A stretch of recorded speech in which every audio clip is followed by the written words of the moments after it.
want to go back to San Antonio and Billy Red Lions? Let's go back there just for a little short bit. I wrestled Billy that particular night, and in San Antonio, you couldn't go out at night for a beer because everything was closed unless you belonged to a key club. So the promoter had a key to a key club, so we went to this key club, and we go in, and it's crowded. You know, everybody else had a key to the club. So anyway, we went in, and the fact that we wrestled each other, and I wasn't wearing my mask, we still didn't sit together. He sat at one end of the bar, and I sat at another end of the bar. And here comes this big old barracuda in, you know, and, man, Billy, how you doing, man? I saw you tonight. Man, you was great. That destroyer, he's a dirty old guy, you know, and she runs me down one side and the other. She says, well, and so Billy says, well, if you don't like him, why do you come to watch him? He says, well, he's got good wheels. He's got good wheels. So she thought I had good legs. But anyway. Should have him insured. There you go. Somebody else said That's that right, too. exactly. But anyway, I used the figure 4 leg lock because I had a nice pair of legs. And so it went good with my style. Okay. And it was a finishing hold. Give you a little secret to the business. I could go for a leg dive. What did the people think I was going for? The figure 4. When I went around on a spinning toe hold, what did they think I was going for? So if the fellow who I was wrestling, if I went for the leg dive and he kicked me, the people would cheer. If I went for that spinning toe hold, if I grabbed that free leg and started to get into the hold and they did something to me, anyway, it was excitement. So it was the build-up to the figure 4 was just as exciting as Yes. the whole. I would lay the leg on the rope and go up to come down on it, and they'd pull the leg out. So anything that I went for the leg was a build-up. So it was excitement to the match. So. And would that bring me to the point then? We got some other things we're talking about.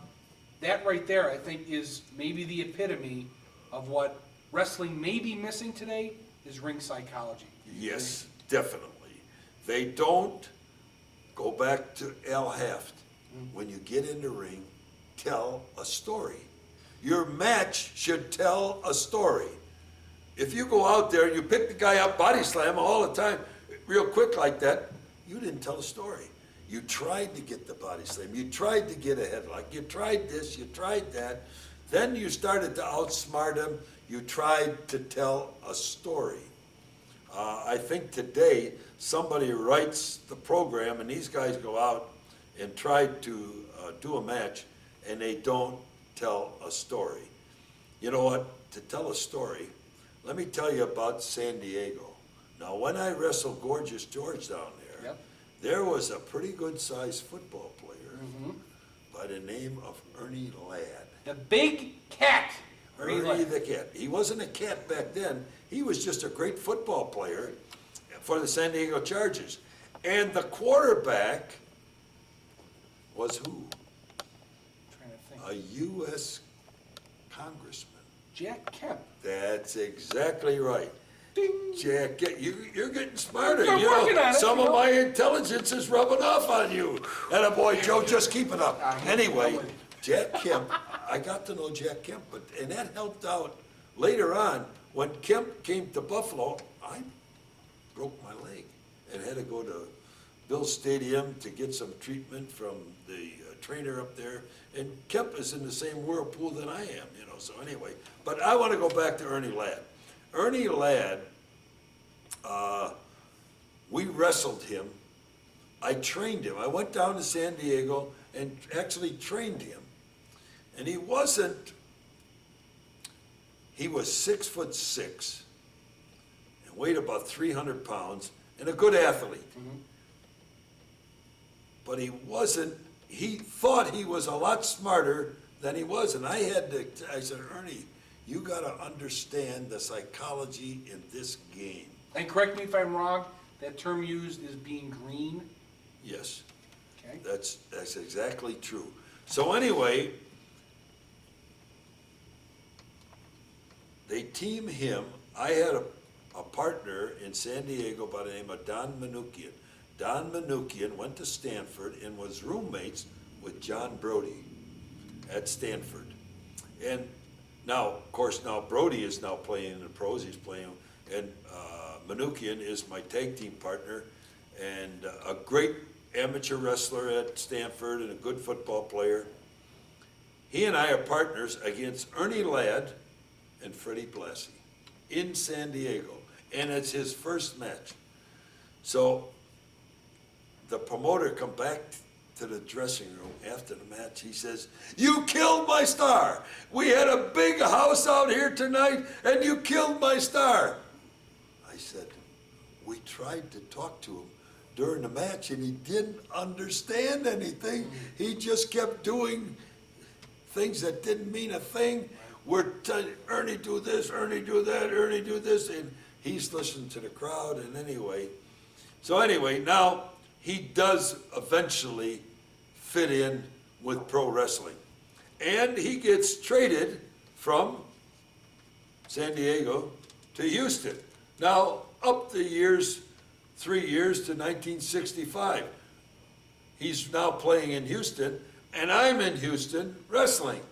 And I'm gonna wrestle Ernie Ladd in Lake Charles, Louisiana. That wine is getting to me. Anyway. It's working good. Nice. Lake Charles, Louisiana is his hometown. Okay. His partner that night is, it's Billy Red Lions and I against Ernie Ladd and Okay, it's Go ahead. recording. Ernie Ladd and his partner. Billy Red Lions and I against Ernie Ladd and his partner. And his partner, we picked up and took to Lake Charles. We picked him up in Houston and drove to Lake Charles. And all the way over there, this partner is telling us, he says, and he chewed on a cigar, and he says, "I haven't won a match in 20 years, and I won't win none tonight. I know that. You got Billy Red and the Destroyers." So anyway, he talked out with the cigar in his mouth, and I told Billy, I says, "Tonight, he's gonna win." He says, Billy says, "Great." So anyway, we go out there. Now we're wrestling against Ernie Ladd and his partner, and we're in Lake Charles, and we go the first fall, and Billy beat his partner. So this again was 2 out of 3 falls? Yeah, 2 out of 3 falls. Okay. And the second fall, Ernie Ladd beat Billy Red Lions. And the third fall, now I was a Texas champion at the time or whatever, you know, and I'm picking up this here, his partner, and I'm body slamming him, and I'm body slamming, and I cover him, and all of a sudden, I pick him up and I fall over backwards, and I hold him on me. And I got him on me, and the referee, who was Dick Raines at the time, he was in on the rib. He says, 1, 2, 3. Out of nowhere, a jobber becomes a well-known That's right. person. So anyway, this guy now, he gets up and he starts kicking the rope. He says, "No, no." He says, "I didn't win. I didn't win." Do you remember that guy's name? You don't remember him? Oh my goodness, you don't remember his name. I asked my true love, and she didn't know his name. But you know what, and that was, I going want on to with say Ernie Angelo. Ladd, yeah. I want to say Angelo Savoli, or Ange was his first. That's Ange. a good guess. Yeah, that would work. Now, see, the thing is, in working with Ernie Ladd too, and before we get on to something else, where did the thumb come in? Where did that, how come he used that as a weapon? Well, that was much later. Right. He was a face then, a baby Right. face. When he got a little bit older in the ring, he wasn't green anymore. Right. When he got to the point where he was a pretty good wrestler, he started to use the thumb. And you know what? Going back to Ernie, he didn't need that. No. He was 6'8", 300 pounds. He just needed his size to get by. Oh, he had a great presence on camera, yeah, too. he He had was. great charisma.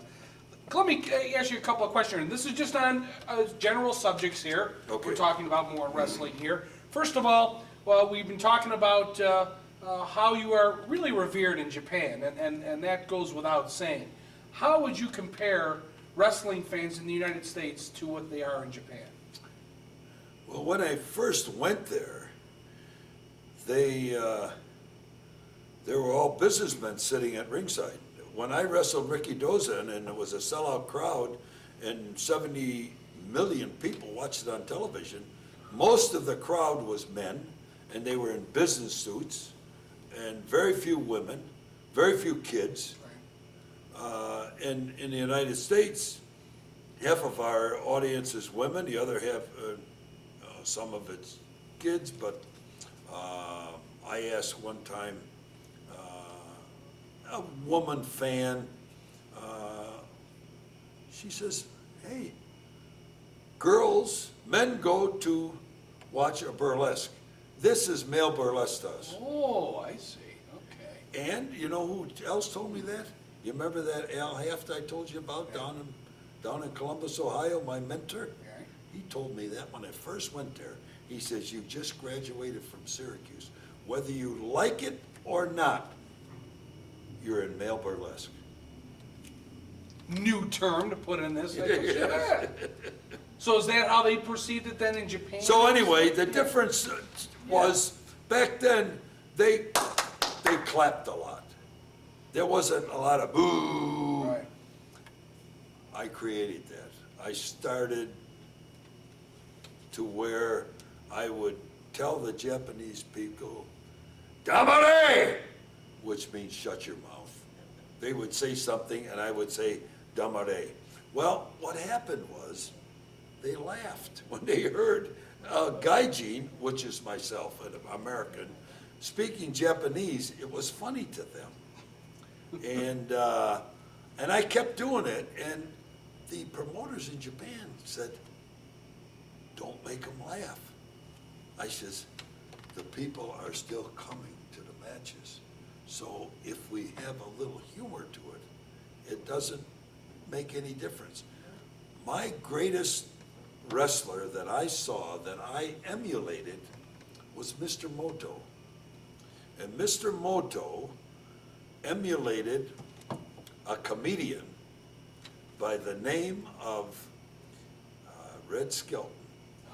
And you know who told me this was, he said, another comedian told me that Red Skelton was the #1 comedian that could make him laugh and cry Absolutely. in the same story. Yeah. And Moto would make the fans hate him and love him in the same match. Lake Charles, Louisiana, one more time. I'm wrestling Billy Red Lions in a single match. And I have a girl wrestler, and he has a girl wrestler as his partner. Mixed Not tag. a single match, it's a tag match. Mixed tag, right. And we're in Lake Charles, and we go on TV at 6 and we talk about the match. And he says, I'm gonna bring 30 destroyer masks to the arena, and I'm gonna sell them to the first people I can for $7. That Okay. was $1 more than I normally charge. $7. He sold out in 10 minutes. Hey! Those were my masks. And he says, you put these masks on and you cheer against the destroyer tonight. So anyway, now we got 30 people out there. I should have brought 100. I was going to say, you started this marketing thing. All of the merchandise. Here's where it started, folks. Yeah, well, it did, more or less. So anyway, now I'm wrestling Billy Red Lions. And Billy Red Lions is out there, and he tags in the girl. When the girl came in, my girl had to come in. Right. So it goes back and forth like this, and all of a sudden, I'm talking to my partner in the corner. Now, he's got a good-looking, blonde, nice body partner. Babyface. I got a short, fat, ugly-looking partner. Yes. I want to tell you. So sorry anyway, to hear that. Billy gets underneath, goes between her legs, and he gets her up on his shoulder, and he's out in the middle of the ring saying, "Come on, Destroyer, get out here." Yeah, so now, you remember I told you about that promoter way back, and pantomiming came in to play. So I go to Billy, I says, "Billy, you want me to take her and put on the shoulders?" So I look over at her and I says, "No way." He says, "Yeah, put her up there." I says, "You want me to take her and put her up here?" 2-ton Tessie. So anyway, so Billy pantomimes back, put her on the corner post, and get underneath her that way. So anyway, I take her over to the corner, and I sit her up on the corner post, and she's sitting on the corner post, and I back into her, and I put one leg over one side, and one leg over the other side, and now here I come out. I come out and I stagger this way, and I stagger this way, and I go back, and pretty soon, down I go. Oh, beautiful. The referee, who was Dirty Dick Raines, he's laughing in the corner.